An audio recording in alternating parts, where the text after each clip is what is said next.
In an earlier video, we walked through the process of creating the MoleMash game using AppInventor.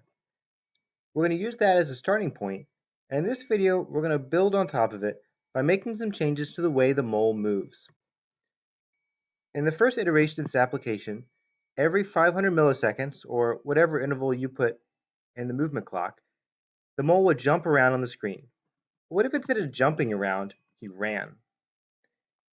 If we go over to the blocks, instead of setting a definite X and Y, instead we can say which direction the sprite is pointed.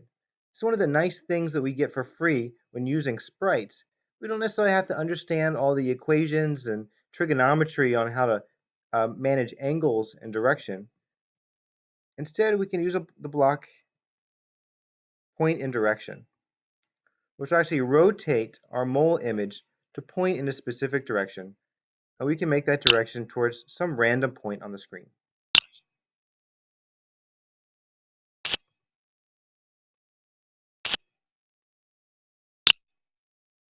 So I've simply replaced the set X and Y with a point in direction block. Now this will be great for having our mole rotate around on the screen, but to actually get it moving, we'll need to set the speed. So if we set the mole image's speed, and we'll grab a number, and I'll suggest we start with something around 20 pixels per second.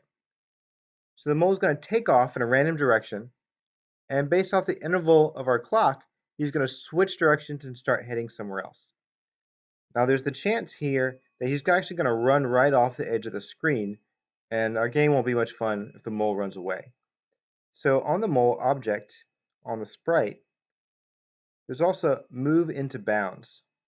Let's drop one of those into play as well, so that if he happens to run off the screen, he'll automatically just bounce right back on. So with these couple of simple changes, instead of having a mole that just pops around on the screen, he's instead going to take off running all over the screen as we attempt to catch him. My name's Lee Adcock. Thanks for coding with me.